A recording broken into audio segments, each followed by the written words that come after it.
Hey guys, welcome back to the Play on Footy YouTube channel. Today we're going to be reviewing round 22 and what a round it was. Lots of surprising results. We'll start with the tips. I got three wrong, three games. The first one was the Brisbane and GWS game. I tipped Brisbane at the Gabba, but GWS came strong, which was really good to see from them. The next game was the Bombers versus Gold Coast. Another surprising result with Mac Andrew kicking the sealer at the end of the game to win the game for the Gold Coast. And the other game was Melbourne versus Port Adelaide with real tight contest, but Port just edging Melbourne by 2 points there as well. So yeah, every other game I got correct, but yeah, really interesting set of results. I will start with the first game on the Friday night. The SCG was Sydney versus Collingwood.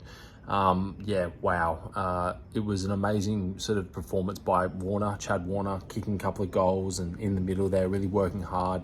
But also, first and foremost, Isaac Heaney, massive last quarter. I think he had 14 disposals or something like that. And yeah, did really well to keep the Sydney Swans in the game. And they came hard really at Collingwood. The next game was Brisbane versus GWS. This game, was really tight. It was really tight, contested ball. It wasn't really free-flowing because there's a lot of congestion, a lot of stoppages. But overall, GWS did really well. Whitfield was a little bit quiet than usual. I think he might have been tagged. But, Brisbane, they put on a bit of a show early and then GWS just came late. GWS generally have a slower start, but yeah, in this game, they definitely finished strong and they definitely deserve the chocolates. Right now, GWS, probably Hawthorn are the most in form. And then third, probably the Cats at this stage, which is really interesting to see. So yeah, it could go either way for the rest of the season. But I think Brisbane will definitely bounce back there. But yeah, another surprising loss at the Gabba, which really, in the past has been their fortress, but not so much this season. The next game was North versus West Coast at Bloodstone. This was at in Tasmania. Wow, what a game this was. North pretty much had it sealed, in the third quarter, halfway through the third quarter. I turned it off because I was doing something different because I was like, I don't want to watch this. Not that I'm a salty Eagles supporter or anything. But yeah, look, it was an amazing response. For Oscar Allen to kick 5 goals in the second half was just phenomenal. But the synergy, as Adam Simpson would say, was really on point. Yo was really leading from the front as well. I think he kicked 2 goals. And then I think Dua, he kicked a goal as well, which was an amazing goal, which really kept us in the game. So Cripps had a pretty good game as well. But yeah, all across the board, I think West Coast were just hungrier in the dying stages. So yeah, really good to see for the West Coast Eagles, but yeah, concerning for North. I really thought they would win that game, so that was a real upset. And the next game was Freo versus Geelong.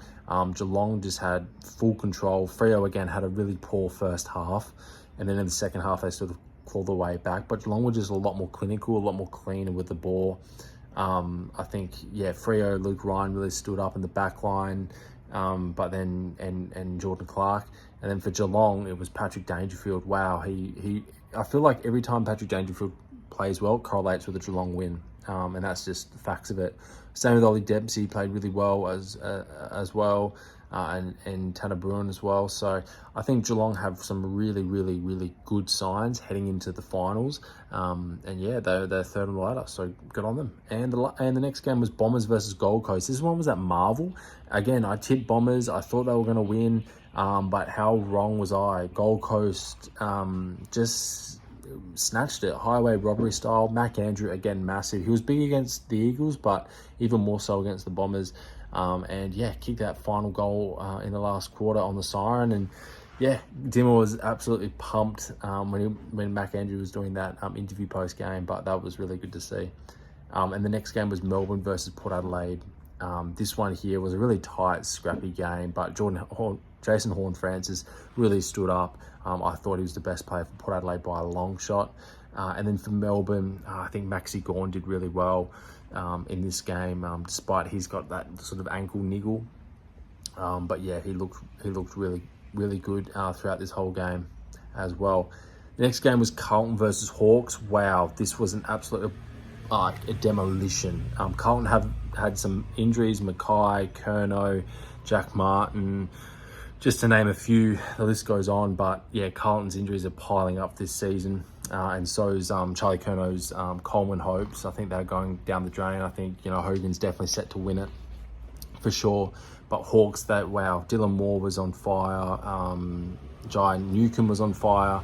Yeah, Hawks all round are looking poised to obviously make finals. I definitely believe. I don't think they can lose it from here. But also just their hunger, their drive. They're the hardest running team in the AFL right now. Changed my mind, but they are. So it's really good to see. Next game was Richmond versus Saints. Yeah, didn't really watch this game. It was a bit of a nothing game, but yeah, from what I could see, the results and everything like that, the stats, Saints did, yeah, amazing. Sinclair, Marshall, just the usual suspects. And Richmond, really, they've got a couple of players that probably aren't going to even be there for next season. Liam Baker, Jack Graham, Shai Bolton, Daniel Rioli. List goes on. So, yeah, it's going to be an absolute graveyard at Richmond for next year. Next game was Adelaide, last game of the round, Adelaide versus Western Bulldogs. This one was at Adelaide. Yeah, coming into it, you know, Western Bulldogs don't play well in Adelaide or away from home, really, for that matter, away from Marvel Stadium or MCG. But yeah, they did really well in Adelaide did really well in this game. Rochelle did pretty okay. But yeah, overall, I think O'Brien did pretty well in the ruck, considering Timmy English is an All-Australian ruckman. I think he really put him to the sword in this game, which was really good to see. But yeah, Adelaide, what are they playing for? Well, in the press conference after the game, Nixie basically said, well, they're playing for each other. A bit of pride, I suppose, to try and finish the year off strong and then hit next year harder. So they'll hit the draft. They'll try and get some fresh talent in as well, because their list obviously it looks pretty ordinary, just like the Saints. So they've got to bring in some youth, some talent, and only they can go up next year. But yeah, for Western Bulldogs, I do predict they'll come back next round against next round against North Melbourne. So yeah, don't rest on the Western Bulldogs. They'll definitely bite back, or bounce back, I should say. But yeah, what do you guys reckon? Comment down below, like and subscribe. Which was your favourite game? What was your highlights of this round? Yeah, feel free to comment, and yeah, I'll see you guys in the next one. Cheers.